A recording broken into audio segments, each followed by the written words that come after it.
Olha, se perguntasse para você qual é o meu nome, se você ouvisse alguém falar esse nome, você não ia acreditar. Mas meu nome é José Walter. José Walter? José Walter. Eu acho o nome até bonito, mas jogava futebol, camisa 10, mas se hoje você pôr uma bola rolando na minha frente, eu vou ter dificuldade. Você já vai ver logo que não é o Pelé. Não é o Pelé, Não, é o José Walter. É o José Walter. Maria Solange Alves Moreira, mas tem um apelido também, é Sol. Qual a importância do dia 20 de novembro para o movimento negro? Olha, é engraçado, né? Quando a escravatura, né, foi não sei o que é que aconteceu, que não se colocou a razão da escravidão no Brasil, tá entendendo?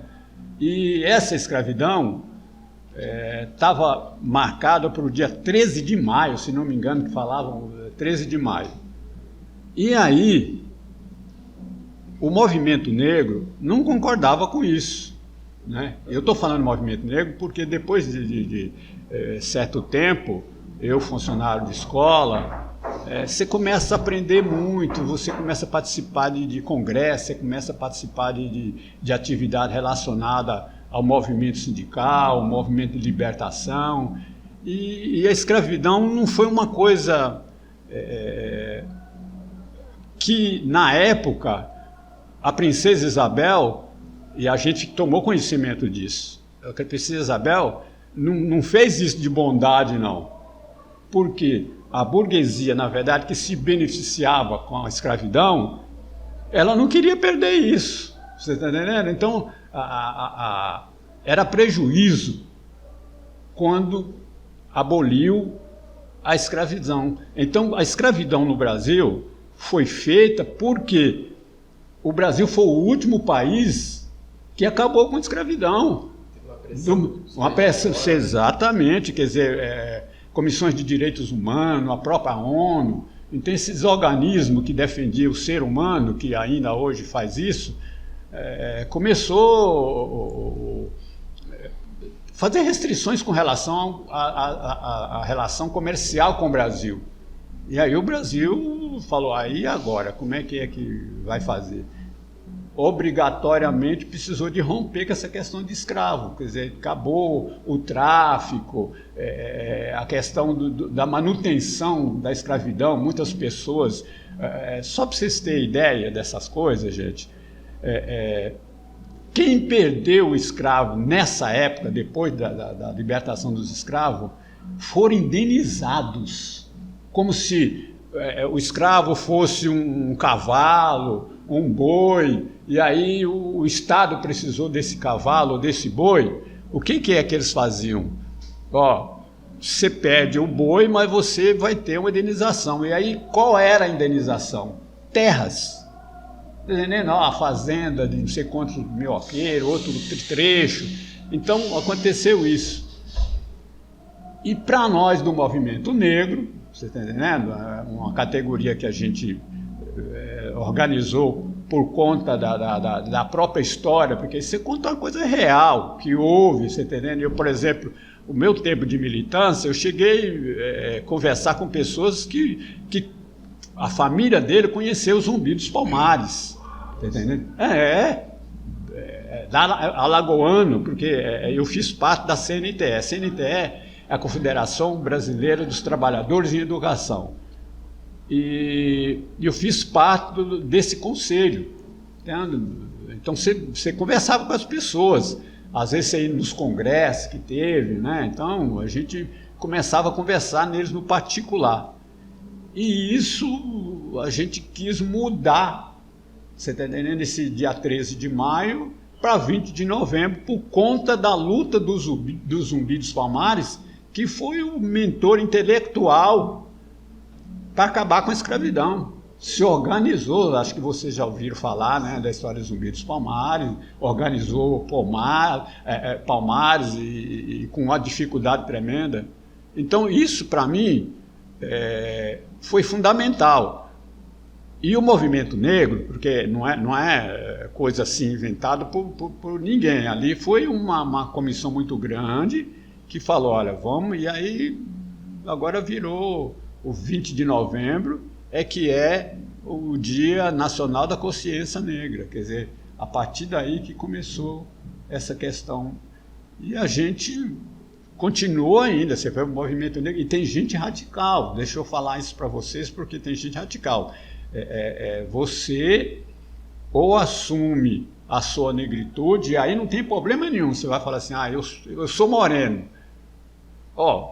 Para nós, ou é negro ou não é, então não tem meio termo, você está entendendo? Assume negritude, até porque isso não faz diferença, né? Vocês têm que entender que isso não faz diferença, enquanto ser humano, amém, ser negro, ou ser loiro, ou ser branco, moreno, isso, ambos somos filhos de Deus. E senhora, o que a senhora acha do dia 20? Dia 20, eu acho um dia muito importante para a conscientização, tanto nossa como em geral, até mesmo o pessoal da educação, eu acho muito importante. E a senhora falou da importância, né? E com isso, a senhora acha que trouxe grandes avanços, certo? Acabou com a escravatura, tudo.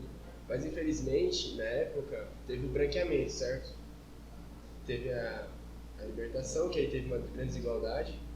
O governo da época não fez nada, né, com isso, e trouxe um branqueamento, certo?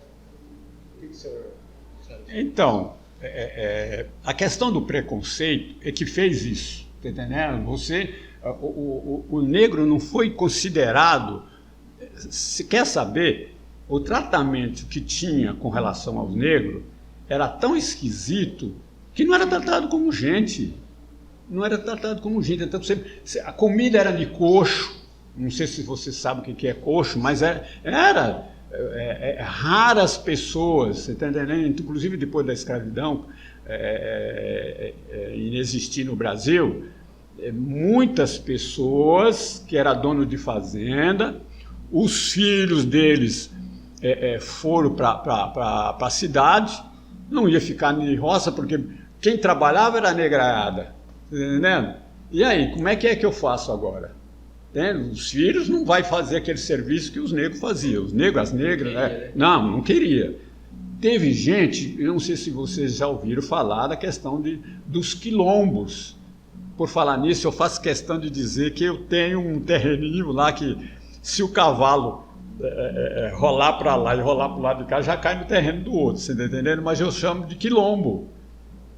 Por quê? Porque é terreno de negro e eu sou negro, então aquilo lá é um quilombo. Eu sou quilombola. Enquanto negro, eu sou quilombola, sou descendente de quilombolas. Por que eu estou falando assim? Porque algumas pessoas que acabou os escravos, depois que escreveram os escravos, o que aconteceu? Os escravos saíram dali porque estava livre. Para morar onde? Então, quem tinha pelo menos aquela comida, que era do dono do escravo, tudo bem, tinha onde comer.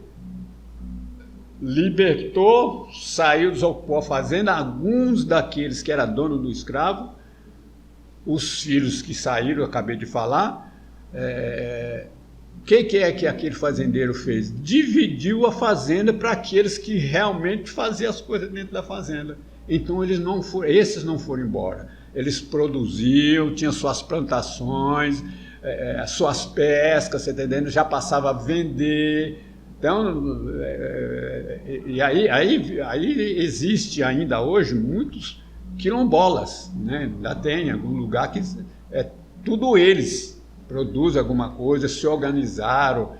Você vai ver que o próprio movimento sem terra que tem hoje, né, do que é o MST, pega muito essa coisa dos quilombos, né? Aprenderam muito aquilo ali, até com a produção de produtos orgânicos, você está entendendo? Porque hoje a maior parte da nossa alimentação é contaminada já não falando nas questões dos transgênicos, você está entendendo? Mas é tudo assim. Então, a bondade dessa coisa toda é a organização da gente enquanto classe, que eu acho que é preciso que você faz diferença para incentivar, e aí precisa de ter as políticas públicas. Quando houve a assinatura da Lei Áurea, os negros não foram acolhidos nem pelo poder público e nem pelos brancos. O que vocês têm a dizer sobre isso? Que depois que teve a lei, que a princesa Isabel nem assinou com uma caneta, assinou com um lápis, que é a história que a gente fica sabendo. Diz que assinou com lápis. E aí a maioria dos escravos eram do Nordeste. E aí eu vi uma história que muitos escravos vieram para Campinas e eles alugavam umas casas na cidade, mas as pessoas da região não queriam aquilo. Aí eles foram morar em lugares afastados. E que o trem que tinha em Campinas, não sei se existe ainda, eles tinham um vagão para eles e uma estação para eles. Então, os que eram da cidade pegavam o trem, mas aí tinha lugares para eles, os primeiros lugares, e os escravos eram os últimos lugares. Vagão separado. Vagão separados. E até o lugar que eles embarcavam era um lugar muito ruim, porque era muito barro, não tinha asfalto, e aí eles entravam dentro do trem, e para eles, aqueles que eram, na época, fazendeiros, filhos de fazendeiros, estudantes, para eles era uma coisa assim que não era para se misturar. Fora do normal. E também quero falar também sobre quando ficaram livres, que entre aspas, os escravos não foram indenizados, mas o Estado indenizou os fazendeiros. Sim, e com isso eles migraram. No lugar de indenizar os negros, os fazendeiros, Os negros saíram só com a roupa do corpo. E isso fez, hoje, por exemplo, a questão da exigência de políticas compensatórias, né? Se a gente observar assim, vocês podem ver os bolsões de miséria, quem está lá? Entende? Isso tem consequência. Então, e está longe, né? Eu não sei se vocês estão percebendo, hoje, por exemplo, de vez em quando eu falo com a Solange. Solange, a Globo está escurecendo. Não é verdade? A gente está tendo tantos atores, entendendo como é que é? Isso é muito legal. E tudo isso em função das políticas compensatórias. Hoje você faz estudando, é por isso que gente, valoriza isso. Estuda isso, você está entendendo? Independente da cor, da pele, estudem, porque aí as oportunidades aparecem, você está entendendo? E nós negros é pior ainda, porque você tem pior de um lado e melhor do outro, porque você tem a questão das cotas, inclusive, quer dizer, está longe de corrigir, né? 350 anos de escravidão, está longe de corrigir, mas deu os primeiros passos, a gente tem que reconhecer isso. Não, na verdade, o Brasil mais de 60% é negro, entende? Aquele que se identifica, que assume. Então, tem essas coisas que o movimento negro acabou fazendo também a gente convencer de assumir isso, entende? Eu acho formidável. Tem também os exageros, tem os que excedem, tem gente que não aceita você nem casar com uma mulher branca. Não aceita não. Então, faz crítica, né? Você entende? Então, mas isso não tem cabimento, né? Então, tudo deve ter os seus limites. Meus pais, eles eram... Meus pais não, meu pai. Porque a minha mãe, nossa, tinha um amor muito grande por ele. Ele não queria. E meu pai era negro, mas é um negro assim, porque ele era branco, mas do cabelo ruim, que a gente fala, né? Que é o pichain. Mas aí ele não queria namoro, porque ele veio de Minas, meus pais eram de Minas, mas eu nasci aqui. Mas meu pai não queria o nosso casamento por racismo. Eu nasci aqui na Guaraná, na Fazenda Guaraná. Eu sou daqui, eu sou da região. Você é bicho do mato. Você é bicho do mato. Ó, a cidade chama Virgem da Lapa. É no Vale do Jequitinhonha, que popularmente as pessoas chamam ali de Vale da Fome. Mais recentemente, está aparecendo uma cidade da onde eu nasci, que é bem próximo, a cidade de Araçuaí. Se vocês procurar aí na internet, vocês vão localizar essa cidade e lá está tendo uma produção daquele produto que faz as baterias para carro. Você está entendendo? Eu não lembro o nome. É isso. Como é que chama? Lítio. Lítio. Diz que diz que é dos melhores do mundo, o lítio brasileiro. Então, a cidade de Araçuaí, porque o que aconteceu, por exemplo, ali? Eu não sei, ali, eu vim para São Paulo, o pai da Solange já veio antes de mim. Vinha, voltava, né, porque a oportunidade de trabalho lá naquela região era difícil, você está entendendo? Então as pessoas, e olha, com certeza, né, às vezes eu falo assim, mesmo com a Solange, ali viveu escravo, não tenha dúvida, as características dali, eu me lembro, eu vou contar isso aqui para vocês, eu me lembro, isso, nessa região lá, na minha cidade de Virgem da Lapa, chegaram a desmanchar uma igreja aonde tinha festa, aonde os negros apresentavam. Eu fui coroinha de padre, né? Então, para ser sincero, eu perdi meu pai, eu tinha 9 anos de idade. Meu pai, com 33 anos, já não estava mais aqui. Desculpe se emocionar, porque ninguém é de ferro, né? Então, minha mãe ficou comigo de 9, o outro irmão de 6 e o irmão de 3. E graças a um compadre dos meus pais, aí a gente veio para São Paulo, nós viemos para Presidente Venceslau, entende? Mas depois os vínculos da família continuou lá, muita gente morando. Aí eu estava contando que a saída da gente para poder sobreviver era vir para São Paulo, era vir para o Paraná, né? Naquele tempo tinha até, por exemplo, nós somos a cidade de 60, eu estava com 9 anos, eu sou de 44, 58 por aí, 59, mais ou menos por aí, 58, 59, que a gente veio para cá. Então, e aí eu nem voltei mais, né? Não, voltei depois de casado. Sim, depois de casado, porque aí você tem parente lá ainda, né? Então, sim, eu tenho parentes lá, tem bastante parentes lá. E a Solange, essa daqui, foi conhecer lá quando nós fomos, entende? Aí, não lembro mais nem que ano, mas... 2014. 2014? Não, ele foi mais recente, né? Mas já evoluiu, já evoluiu. Para vocês, gente, vocês precisam de saber essas coisas, porque o estado de São Paulo, Paraná, os estados do Sul, tem uma outra cultura, você está entendendo? A gente consegue diferenciar essa coisa do norte de Minas, principalmente, né? O norte de Minas, a coisa foi difícil, muito difícil mesmo.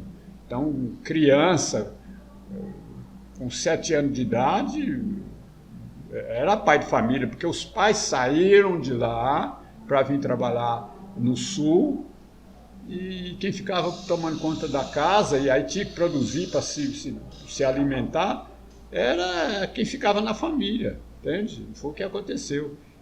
Mas eu estava lembrando vocês de falar da eliminação dos vestígios da escravidão que tinha na minha cidade. Foi tirado da cidade de Virgem da Lapa aonde a gente fazia uma dança que tinha dos negros, essa coisa toda, bonita, dança religiosa, você está entendendo? Não era nada que depreciasse a sua religião nem nada, era uma igreja de Nossa Senhora do Rosário. Depois, quando nós voltamos lá, e a Solange testemunha disso, tirou, ela era no alto, eles deram continuidade na praça, você tá entendendo? Na praça da cidade, deram continuidade nessa, ou seja, pegou a terra dali, tirou a igreja, já não era nem o mesmo lugar, você tá entendendo? Eu falei, uai, cadê o que tinha aqui? Você tá entendendo? Era de referência da cidade, né? Era por conta da história da escravidão. Teve coisa lá que eles enterraram, você está entendendo? Tinha pedra, por exemplo, do tamanho daquele armário, e aí... Ora, quando eu vejo as pirâmides, eu fico perguntando como é que tudo serviços manuais. E aí eu vi essas pedras lá, que é bem por isso que chama lá Virgem da Lapa, porque tem a Nossa Senhora da Lapa, tem a festa que é 15 de agosto, que é a Assunção de Nossa Senhora, para quem conhece, sabe do que eu estou falando. E aí eles enterraram as pedras, você está entendendo? Porque era uma indagação tremenda. Quem é que fazia aquilo? Não tinha jeito de você, enquanto ser humano, trabalhar umas pedras daquelas, gente. A mesma pergunta pode se fazer com relação às pirâmides. Como é que foi feito pirâmide? Não tinha máquina, não.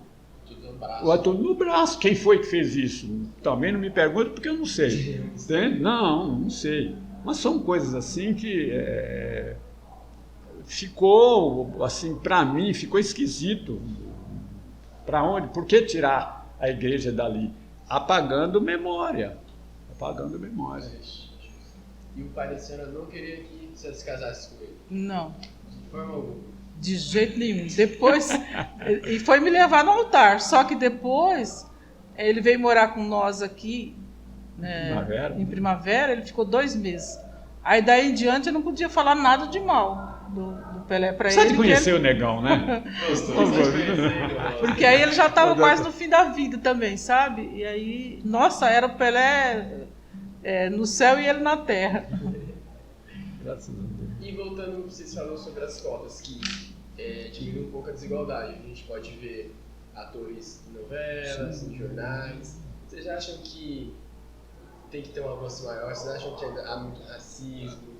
Não, na verdade, o que tem acabado, o que era eu falo isso enquanto movimento negro, a nossa maior preocupação é com relação ao preconceito. E aí a luta que a gente fez que tornou o preconceito como crime. Tá entendendo? Então, e isso, gente, eu posso falar por vocês com toda clareza que foi graças ao movimento negro mesmo. Porque não é possível, você não pode ofender as pessoas. Tá entendendo? A diferença entre seres humanos não é a cor da pele, você entende? Tem coisa que é crime, tem coisa que não é crime, ao fazer com o outro, você entende? Então, você quer ver uma coisa que eu costumo falar isso muito assim, olha, a maneira de você tratar as pessoas pode ser maldosa ou não. Você quer ver uma coisa? Só um exemplo. Faz tempo, por exemplo, a Aline é uma pessoa que eu conheço desde criancinha. Tá entendendo? Antes dela nascer, eu já gostava dela. Já gostava dela. E aí, eu falei assim, Aline, sua fera da puta, onde que você estava que eu não te vejo mais nunca? Caramba, você está escondendo de mim. Olha aí, que nome que eu xinguei a Aline. Você está entendendo? Mas ela sabe o carinho que eu tenho com ela, o respeito que eu tenho com ela, e aí não é crime essa atitude. Essa atitude não é crime. A Aline não vai me processar porque eu chamei ela de fera da puta. Você percebe uma coisa desse? Um amigo, por exemplo. A gente precisa, nós precisamos de saber lidar com a coisa porque... e tem no movimento negro pessoas que não aceitam esse tipo de coisa, você entendeu? Tem, por causa... Você sabe o que é? A raça negra foi muito perseguida, de fato, assim, tá entendendo? Até hoje. Você chega... agora não está muito, mas você pode ter certeza, eu falo isso, eu estou falando de mim, você está entendendo? Se tivesse eu e o Vanderlei passando na rua e tivesse polícia dando batida, por exemplo, com certeza eles iam primeiro pesquisar a mim. Se saísse os dois correndo, eles iam me pegar. Ia deixar o... E o Vanderlei tranquilo, entendendo? Por causa da cor da pele. Então, essas coisas foram uma das coisas que o movimento negro, sem dúvida nenhuma, trabalhou para acabar com isso. Não tem sentido esse tipo de comportamento, entende? Graças a Deus, hoje, você, com raras exceções, você está entendendo? Ainda tem muito, né? Mas aí a gente até considera, quer dizer, aí vem uma coisa que precisava da gente ainda, por isso que eu falo para você, precisa de avançar muito. Por quê? Os lugares piores de moradia hoje, você vai ver no grande centro, você vai falar, ter o Rio de Janeiro como modelo. A Bahia está muito bem. A Bahia, não, mas a Bahia é da negreada mesmo, né? Então lá eles fazem a lei, eles fazem acontecer. Lá é diferente porque é grande maioria, você entende? Agora no Rio tem os bolsões de miséria, né? No Rio principalmente, os bolsões de miséria, a grande maioria está lá, é negreada. Mas já avançou, e vocês são testemunha disso que nós estamos falando, que é a questão do estudar. Entende? É preciso estudar. E aí... Deixa a ignorância, né? Você está entendendo? A partir de que você estuda, que você está credenciado para disputar as vagas existentes, principalmente agora com novas tecnologias, se você não estudar, você fica fora. Né? Então, a cota, por exemplo, ela ajudou muito nessa questão de você melhorar a inserção da raça dentro dentro da sociedade como um todo. Né? Então, eu quero falar um pouquinho da lei 10.639, né? Que é de janeiro de 2003, e essa lei veio a incentivar o estudo, a educação, para os professores terem umas criatividade com as crianças, para que as crianças percam esse negócio, porque esse negócio desse conflito de preconceito vem de casa. E aí ela ensina umas coisas na escola, que é fazer trabalhos com bonecas negras, né, na escola, fazer bonecas negras e desenvolver assim a criatividade das crianças, para eles irem aprendendo, eles irem aprendendo a perder essa coisa de preconceito. Sim.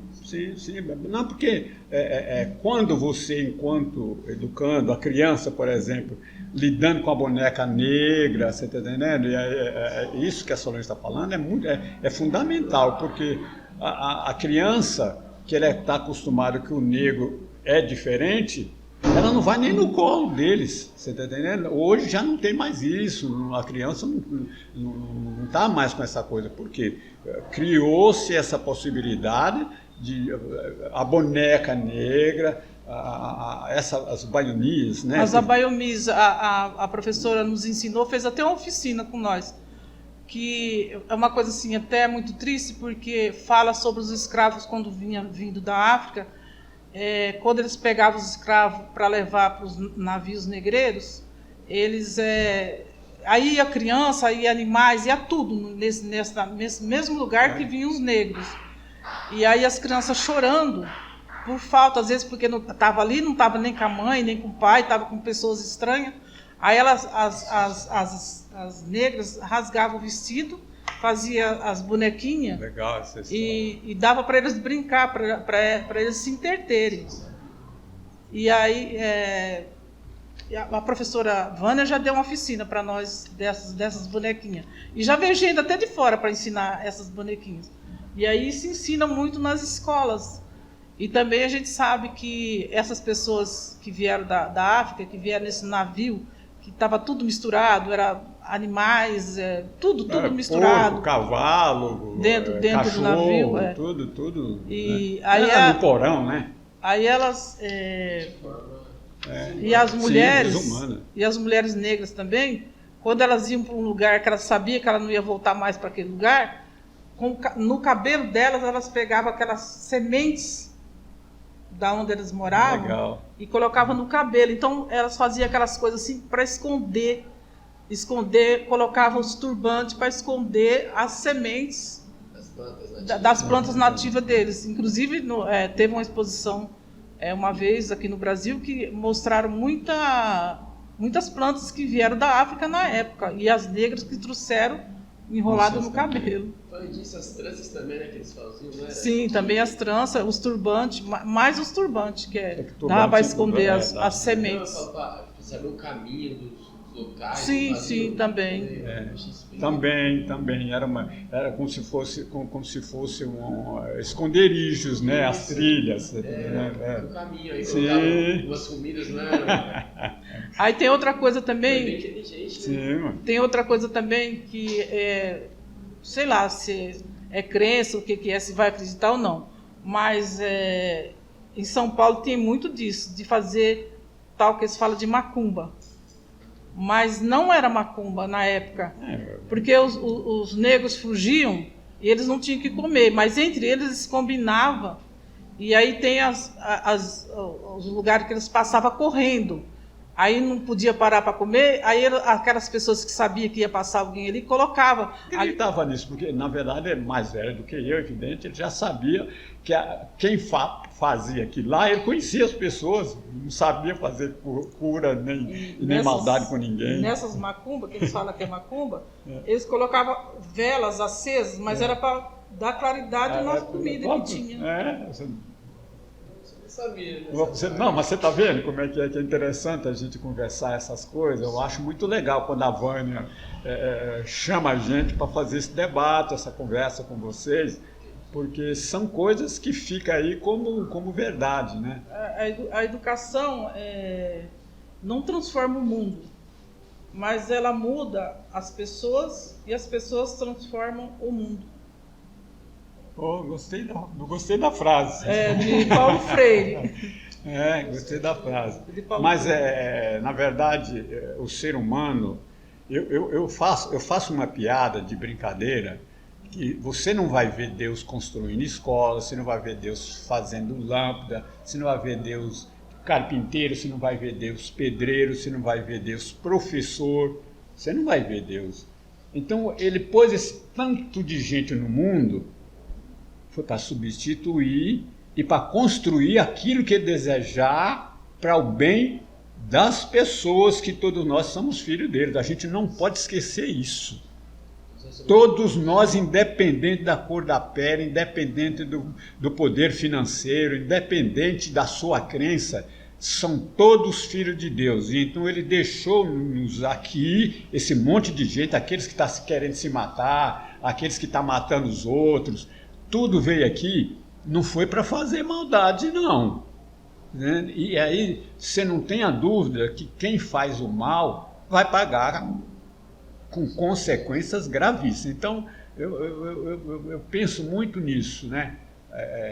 Deus nos fez para amar. Sem dúvida nenhuma. Ame e pronto. E quando você ama o inimigo, bênçãos sejam dadas, porque amar o amigo, imagina, com a Solange, você está entendendo? Mas se é inimigo, não dá para fazer isso. Não dá para abraçar. Não dá para abraçar. Gostaria de agradecer a presença de vocês hoje aqui. Foi uma conversa muito agradável. Eu que agradeço, nós que agradecemos a oportunidade que tem. E a questão, ela falou bem aqui. Estude, você está entendendo? Quanto mais você aprender, é melhor para você, entende? É isso. Sua mãe foi minha professora, né? Dona Aparecida Salton foi minha professora.